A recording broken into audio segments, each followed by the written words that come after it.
going on? This is Quan. In this video, I'm going to give you the 9 things to never do while trying to reach your fitness goals. Let's get into it.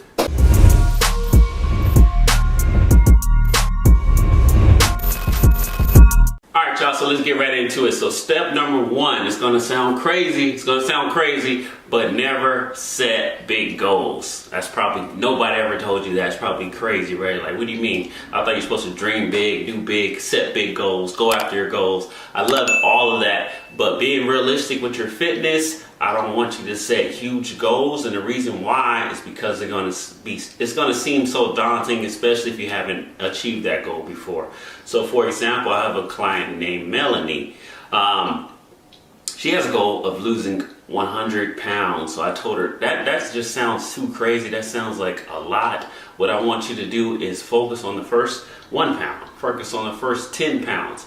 And then we're going to give ourselves, a month and a half, maybe 30, 40 days to lose that 10 pounds. And we're going to set small, manageable goals that we're going to have a plan and an action plan every single week to actually hit that goal. So I want you to look at your goals and break it down into small goals. So instead of setting big goals, I want you to set big strategies. All right, forget about the goal, worry about the strategy. All right, set the goal in your mind, of course. And then forget about it and say, all right, we're focused on actually the person that I need to become to actually hit this goal, and we're going to be focused on the strategy to get this thing done. So I don't care how long it takes me, I'm going to become this person, I'm going to work the strategy until it actually works. Set small, manageable goals, don't set huge goals and make yourself overwhelmed. All right, so let's get into step number 2. I want you to avoid this as much as possible, all right? I had to learn this the hard way, and I was like, you cannot neglect your nutrition, all right? Everybody wants to get fit, everybody wants to have a six-pack, everyone wants to have muscles, all that stuff. You can be going really hard in the gym, but if your nutrition is not on point, you might get closer and closer to your fitness goals, but it's gonna take you a long time. You may never even get there, especially if your nutrition is not right. And on top of that, you're gonna feel sluggish. Your internal organs are not gonna be producing in a way that it needs to produce, so you might feel tired, you might feel fatigued, you might not get a good rest. Your digestive system is not going to be on point. So everything starts with nutrition and then fitness. I feel like they're both important. I know a lot of people say it's 80-20, or you need to get most of your nutrition right, but of course, there needs to be a balance, but I want that nutrition to not be neglected. So make sure you have that nutrition on point first, especially if you want to drop the weight. All right, so if you want to drop weight, focus on that nutrition. That's just going to help you get that off. But even if you want to build muscle, your protein, your macros, everything needs to be on point. So I just want you to not neglect your nutrition. All right, so for the third thing I want you to avoid when trying to reach your fitness goal, I see this all the time, especially online, all right, is to stop. All right, I want you to do this. Stop copying someone else's fitness plan. Just because you see somebody do something that looks really cool, okay, you can try it. I've been there before. I tried things that I know I normally couldn't do or normally shouldn't do.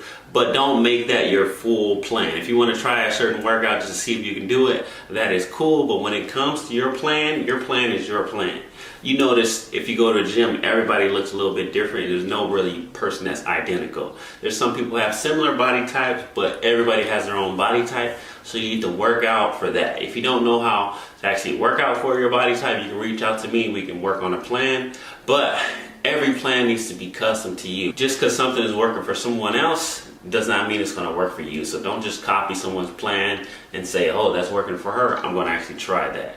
Because it's not going to work for you, and even if it does work for you, you might hit a plateau, and then once you hit a plateau, you're not going to know how to overcome that because you've just been copying what they've been doing. So do your own thing, have your own plan. Number 4, so I want you to avoid this at all costs, because I see it all the time, is to get caught in the cardio trap. So do not get caught in the cardio trap. So what does that mean? If you get obsessive about cardio, so you might have been here before. If you're like, oh man, I've been out partying a lot, I've been eating pretty bad, I need to do some cardio to burn this fat. But in reality, cardio does not necessarily burn fat, it burns calories. But what that does a lot of times, it makes you more hungry because it increases a hormone in your body called ghrelin, what makes you more hungrier. All right, so instead of getting caught up in the cardio trap, I want you to focus on high intensity interval training. All right, if you do a bunch of cardio, that's going to make you look skinny fat. Skinny fat is going to make you look flabby. Of course, you might drop a little bit of pounds, but if you want to have a more effective approach, you need to do high intensity resistance training, because what that's going to do is increase your metabolic rate. So what that means is your metabolism is going to be increasing. So as you're at rest, you're still going to be burning calories, and you're going to have that afterburn effect. All right, so for the fifth thing I want you to avoid when trying to reach your goals, your fitness goals, is neglecting your rest days. I know a lot of times, especially when you start seeing results, you're like, oh man, I want to go even harder. As a matter of fact, no days off. I want to work out 7 days a week. And sometimes that's great, but it's going to lead to overtraining, and your body needs to rest. So if you're working out 2 times a week, make sure you give yourself at least another 2 days to actually rest. If you're doing 5 days a week, make sure you give yourself 2 days to rest. Or what you can do is a split. So one body part one day, another body part another day, but don't keep hammering and hammering the same body part. It is important to give your muscles time to rest and recover, so it can build up stronger and stronger. And rest includes sleep as well. So make sure you don't neglect those rest days. Don't neglect your sleep as well. All right, another thing I want you to avoid at all costs, right, is doing this, trying to reach your fitness goals, your health and fitness goals, without a workout partner or some type of coach or accountability partner. All right, no matter how motivated you are, you're always going to feel not motivated on a lot of days. I feel like I'm pretty motivated. I always want to work out, but it is probably twice every week, and I'm like, ooh, I do not feel like going. But I have the accountability group. I have my workout partners that's going to be at the gym, that's going to keep me accountable, committed, and motivated to this process. So if you don't have that, invest in a coach, invest in somebody that's going to keep you accountable, because it doesn't matter if you go hard 1 month, 2 months. If you fall off for a few months, you're going to be starting back at zero, and then you're going to be yo-yoing back and forth, back and forth. So you need somebody that's going to go along with you on this journey and support you. So stop avoiding that. All right, so number 7.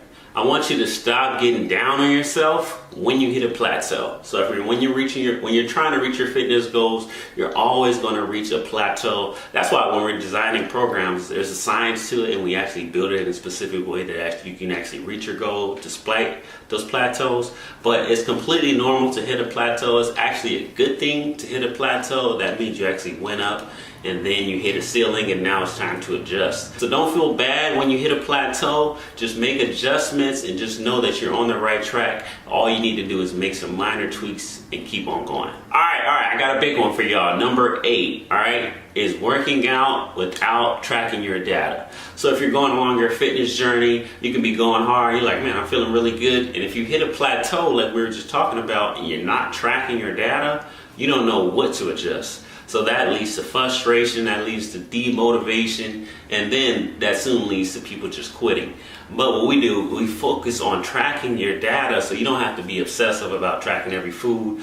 But you can use an app called HabitShare, and that can actually track your habits. Or if you use an app called MyFitnessPal, then you can track your foods. But you need to have some data that you're looking at. That way, when you hit a point where you feel like, man, I'm not getting any more results, what do I need to do to switch? But if you're just working out, you're just eating a bunch of different things where you're not really sure what's going on, you're going to get lost in the sauce. But if you're tracking your stuff, you can accelerate that journey much more faster. So I had a client who was giving me a lot of pushback in the beginning. He was like, no, I'm doing great. Like, I don't feel like I need to track anything. And then he hit a plateau for a few months. We started off the new year in January, and I'm like, okay, what we need to do is start tracking your data so we can see everything that's going on. Within January all the way to March, he lost 30 pounds. So every single week he was losing about 2.5 pounds just by looking at what we're doing and making those adjustments. So when you start tracking your data, it just accelerates your results much faster. So you don't need to do this, but when you do it,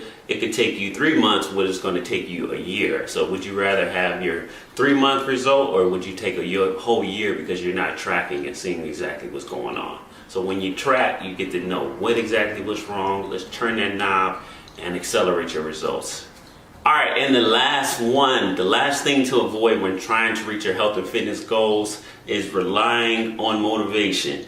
So you're not always going to be motivated. I might have said that a few times in here, but even if you're the most motivational person, you're going to be down and you're just not going to feel like it some days. So rely on discipline, rely on habits rather than motivation.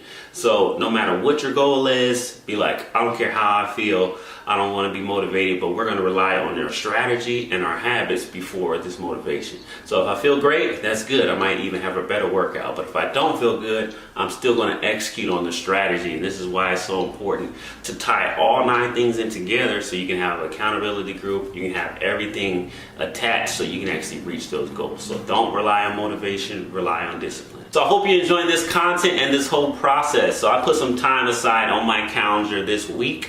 So I'll put the link below so you can actually schedule a time with me if you want a free fitness strategy session so we can put all the pieces together. I'll see you on the next one. Peace.